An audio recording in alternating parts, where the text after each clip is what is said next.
Brian Rosenthal here. I'm the host of the Fit Growth Machine podcast, where I talk with top leaders in the fitness industry. Before introducing today's guest, let me tell you that this episode is brought to you by BSR Digital. At BSR Digital, we help fitness brands that want to scale their business to the next level through Facebook, Instagram, and Google Ads. BSR Digital knows that most e-commerce brands want to grow their sales, but they lack a solid plan and professional team to help them succeed. That's why BSR Digital offers strategic plans, implementation, optimization, and account audits to help more than 1,000 e-commerce brands like yours grow their business and surpass their competitors. To learn more, visit bsrdigital.com and you can email us at hello@bsrdigital.com. Okay, so today I have Gary Goldberg. He's the founder and CEO of Squat Locker. Hey, Gary, thanks for being on the show. Hey, Brian, thanks for having me. Yeah, my pleasure. So please, why don't you tell the audience what the company does? Sure. So, Squad Locker is a rather untraditional company in a very traditional market space. We have a software platform that allows decision makers, such as coaches, teachers, league administrators, to design specific garments that they want their community to wear, either as a required thing or as an accessory or spirit wear item. And then those e-commerce instances are shared with the community. The community purchases the items, and then we actually go ahead and decorate and manufacture the items and fulfill them directly to the homes of the families that buy them. So we're an accelerator of delivery of on-demand decorated apparel, specifically for youth sports. That's awesome. And I always ask this question because I'm curious about how every company got started. And in your case, how did Squad Locker start? So my wife and I were lucky enough to raise three really special children, beautiful children. And when we went to start to buy their recreational sports uniforms for the soccer leagues that they had joined or whatever team they were playing on, I noticed during that experience that I was traveling backwards in time, that the store I was going to hadn't changed since I had been there as a child. I contrasted that to the way my wife was purchasing things for our home, online, using an iPad, having things delivered right to us really, really quickly, with tremendous transparency and a clear path to resolution if something went wrong. And the way we were buying uniforms is we were filling out forms and handing over money and then being notified weeks later to come around and pick things up. And I thought there was an opportunity to streamline that, to modernize it, to turn it into an e-commerce instance. And so that was the impetus, that was the spark that led to the investigative journey. Wow. And you were not only any other customer, but you have a background in textile science, right? I do. I've spent my whole career examining textile supply chains and building them and disrupting them. And I really started to figure out the puzzle of why the world had stayed still in youth sports. Why was it still like it was when I was a kid? And mainly it had to do with the way that many of the local mom and pop stores were decorating the garments, the equipment they were using, the technologies they were using. They hadn't been sped up or refined to accommodate individual purchasing and individual fulfillment of e-commerce. They had been mostly a big cardboard box deliverer of many things at once. And that was the big divide. That was the chasm to cross in order to make it successful. That's great. I mean, there's always a problem that, we want to solve for ourselves and then it turns into a company. So that's your case. I'm glad it worked that way for you. So, why do you think that you're different from those stores? You mentioned a little bit, but could you please go more in depth there? I mean, why do you think that your platform is different and why you thought that you needed to implement that technology and bring even, I think, software engineers into the mix? Yeah, so our platform right now has over 300,000 active store administrators using it. So it's been widely adapted, relatively speaking. I mean, certainly not Facebook with 300 gazillion, But we have, hundreds of thousands of users using it to fulfill millions of people's needs. I think really what it does is it takes a rather complex process of collecting sizes and addresses and monies and all those things, which are very kind of analog. So, hey, Brian, I need you to tell me your size. And hey, Brian, spell your last name. And hey, Brian, what number are you? And give me $24 and tell me your address. If you have to do that as a decision maker or administrator of a group of people, it's a one to many labor equation. I have to do this thing many times as an individual for all these people. But by transferring that to an online environment, many people can serve one as opposed to one serving many. And that's the acceleration or operational leverage that the software provides. Then from there, we have to attach it to a fulfillment platform that allows the fulfillment facility to behave in a similar manner, a one-to-one. So as a machine operates and makes something, it does it for one person individually, not everybody all at once. So the cool thing about Squad Locker is it changes those ratios and dynamics depending on where the constraint is. And it does it in a user-facing friendly way. So we spend a lot of time listening to our users. I want to be able to raise some money. I want a fundraising tool when I open up my store. I want a roster tool that lets me get everybody's names and numbers and put them into the store so that they can get there and find that it's already been assigned to them.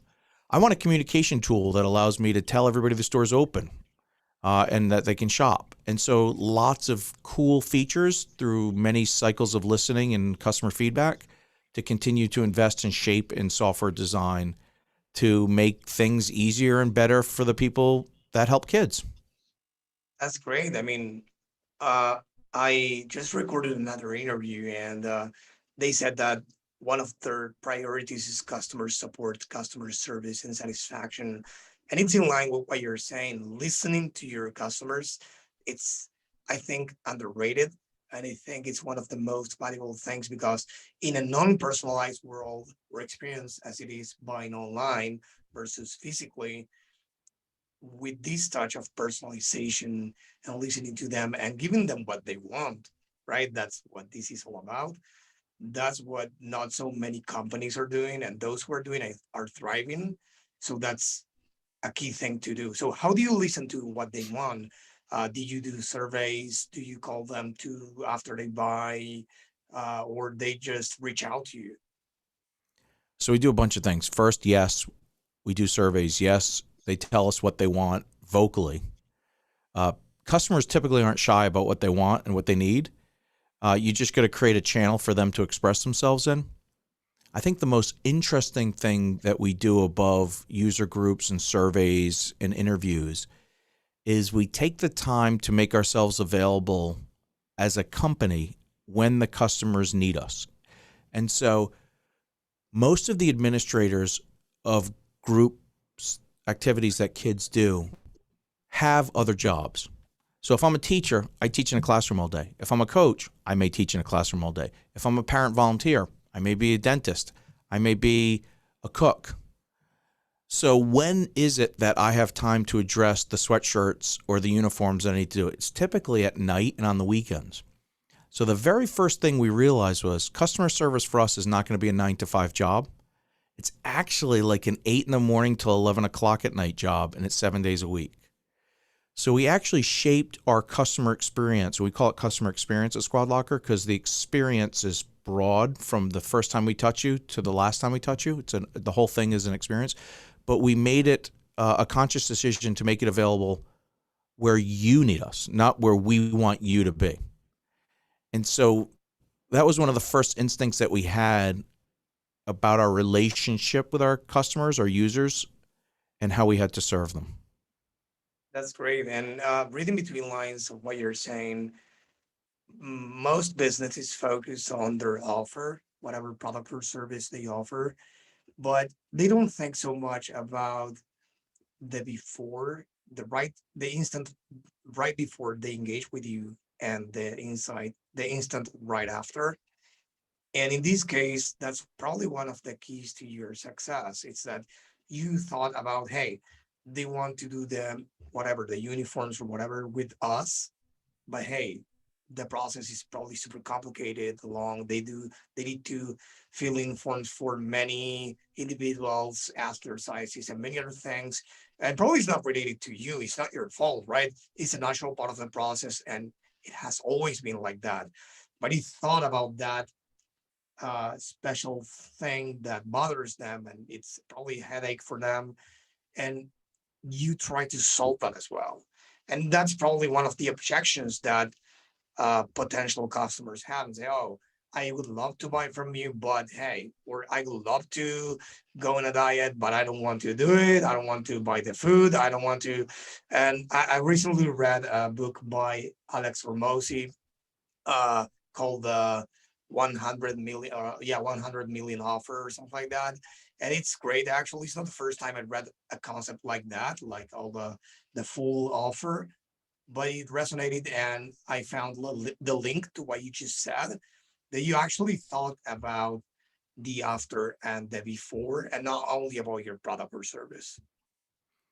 That's certainly true. The other thing that we a benefit of our manufacturing schema is that we can make one of anything really quickly, as opposed to making many things all at once through multiple head screen printing or multiple head embroidery machines, which is the traditional manufacturing format. So what that also means is we resolve issues in a different way. So let's say a whole team ordered something from a competitor that did a batch process, and a whole team ordered individually from us. And one mom said, I don't like this for whatever reason it is, too small, too big, spelled wrong, whoever's fault it is, even if she spelled her own name wrong. The batch processor is constrained because he has to run a minimum order of 12 in order for the economics for him to work out. But for us, we can make one. So I can say to that mom, you know what? Donate that one or keep it as an extra. I'm just going to make you another. I really want you to be happy. Because if you're happy, the administrator who chose to use Squad Locker will be happy, and everybody's happy, and I can retain that customer and that group longer over time. And so not only do we think before and after, but in the after, if there's an issue, our manufacturing schema allows us to quickly resolve at a much lower cost and faster speed than the marketplace. So it's like a double advantage. I love it because there's a problem that could happen repeatedly among your customers, and instead of avoiding that and say, "Hey, it's not my fault," you actually owned it and say, "Hey, I'm going to solve it."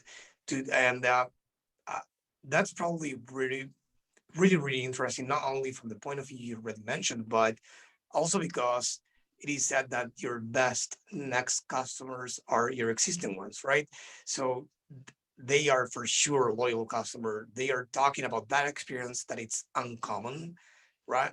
That it's not happen. It doesn't happen often to them or any of us, and actually we'll talk about that among their circles, their friends, relatives, and all stuff. And you have more customers there. They belong to your target audience, and many coaches could be a part of that, or moms or pops with kids in a team. So I play soccer, and we have, I don't know, made many shirts, t-shirts for our team. And yeah, it was. Now you mentioned this for real. It was problem after problem. They didn't deliver in time. It was like delays after delays. Some shirts didn't arrive on time or with the right names or with whatever, and it was such a problem to have. And yeah, it's a thing, right? So I'm happy that you're there for your customers and you live up to your promises and you do it for real, right? So what key milestones are you most proud of? I know you have been doing some pretty cool things besides the one you already mentioned, but can you think about any milestone that you're proud of right now? I think there's a couple things along the journey that have been, just thinking back, having not planned for that question, some really cool things to think back on. I remember the first day we ran $100 budget on Facebook with our store builder at the very earliest time. And then we came in the next morning and opened up the data table, and there were stores that had been built by people we'd never talked to. I just remember like, wow. Someone said, when you put the dog food out and the dogs come and eat it, it's a really good sign, right? So we put it out there, and then people were responding to it. I was like, holy moly, like that is awesome. That was really cool. Getting funding in our C round from a total blue chip, you know, investment firm, ABS Capital, which is a spinoff of Alex Brown, a total blue chip firm. Getting to that level was super cool. Having our B round funded by Causeway Media Partners and the guys there who are totally legitimate and giving us that credibility. Just thinking back on those things, really cool.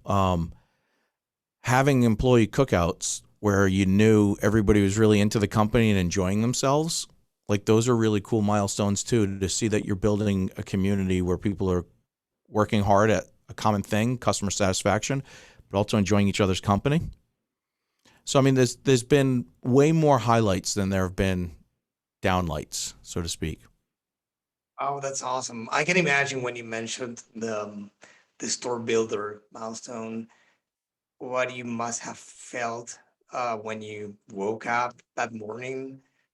What was that like? I mean, because that's So it some was social proof. incredible. It was an incredible, fascinating thing. As an entrepreneur, I'm a constant experimenter, and I think what people don't understand about when someone says, I want to be a business person or I want to be an entrepreneur, it's not a choice. It's actually a nature, and the nature is driven by curiosity. It's like, I like to ask a lot of questions and see what the results are. And so in designing this basic store builder, when we opened it up, I remember there's a bulldog. Someone had uploaded like a bulldog as the mascot on one of the first stores. I was like, that's a cool logo. It's happening. And so it immediately answered the question. And the question was, would anybody use this if we stuck it out there? And so to have the question answered by a random audience, in an unbiased trial setting, not my friends and family, but literally like Facebook world, North America, it was so cool. It was a really inspirational moment. Yeah, I can imagine. And then when you get the funds by these companies, right? These investors, of course, adds another layer of credibility and support for your cause and your company, right? Because I know you're doing this, as you said in your words, for the kids, right? So why do you say that? Yeah, so we've talked a little bit about that, and the way I share it with people is a simple explanation. I think if you turn on the news, it's easy to see how complex the world is and how destructive it can be. And one of the natural resources of the world is young people. Young people inherit not only the problems we create, but they inherit the benefits that we can teach and give them to solve problems. And that happens, I believe, at the intersection of a child and a mentor, child and a teacher, child and a parent, child and a friend. Sports or community-based activities create the environment for that mentorship. Now, we at Squad Locker would love to be able to coach and teach every kid on earth, but we don't have the resources to do that. But if we can free up those mentors to have more time to invest in kids, maybe we can repair the world by having them have those special moments where they're spending less time organizing, getting shirts, and more time saying, hey, Brian, what's going on? I noticed you didn't show up yesterday. Hey, Brian, you scored great yesterday, and I really want to compliment you. Brian, I saw you had a conflict with your teammate the other day, and I want to know, do you want to talk that out? Do you want to get to that? That's where people become adults in a healthy way. And so we want to accelerate that. We want to have that as much as possible. That's great. That's great. So you mentioned these first $100 spent on ads. So fast forwarding to today, do you do any advertising or how do you get traffic and sales to your website? Yeah, we do paid, and we have SEO optimization strategies that work with the paid. And we spend a lot of money on paid search, targeting lookalike audiences and trying to do the algorithmic tricks that maximize the utilization of the money. And what that gets us is We have different audience segmentations and different customer profiles. We have little customers that are users that help 10 to 15 people. And then we have whales or mega customers that may be managing a community of 1,000 kids. And so those are the ones that are really started to pique our interest because the lifetime value of those customers or those users specifically can be 100-fold the other ones. And so while we do spend and have spent, really what we're developing now is an account-based marketing and selling system where we're going after a targeted list of key decision makers and then hitting them with a sequence of information carefully timed and watching their response back to further lead them down the funnel so we can say to them, hey, Brian, are you ready to talk to me? I really want to talk to ABC School or your big kids soccer league, and let's really get an understanding of what Squad Locker can do for you. We're going to do that after you've heard about us, read about us, maybe gotten a free hat from us.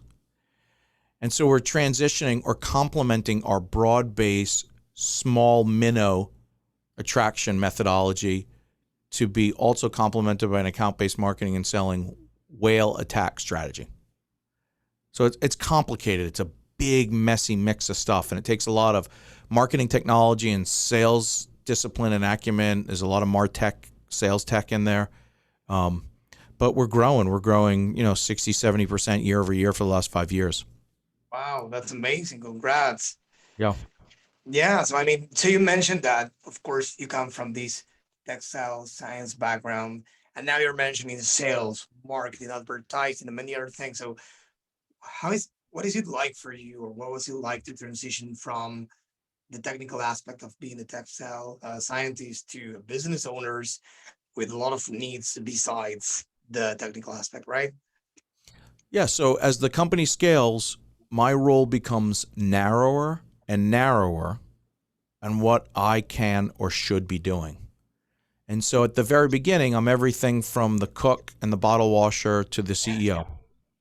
Now, I still don't mind cooking and bottle washing. That's fine. But there are other roles in the business that require real world-class expertise. So if I was thinly layered across all the functions of the business before, now we're kind of turning that and finding world-class experts in each segment of the business responsibilities that can go from root to fruit. And that's procurement, merchandising, technology. We just hired a president who is a world-class expert in account-based marketing and selling. He's our go-to-market leader. A VP of manufacturing who understands facility safety. And so while I can acquire knowledge about these things, I haven't spent 30 years doing them. So really what my role has become is three things. One, I still attract and negotiate large deals for the company, partnerships with, like USA Lacrosse or NBC, division of NBC Sports Engines and things like that have become public. And there's other ones in the works that we're working on that we hope to disclose soon enough. So one, I'm a cheerleader outside the company to attract revenue. Inside, I'm the textile technical expert. So I get really finite in my efforts around textile technology and large revenue gains. And then I'm a cheerleader.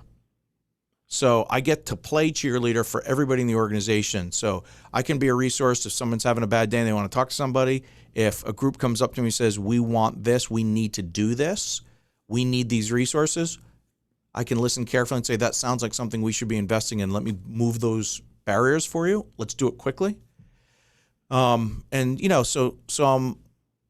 the best part is being the cheerleader and the acquirer of great talent.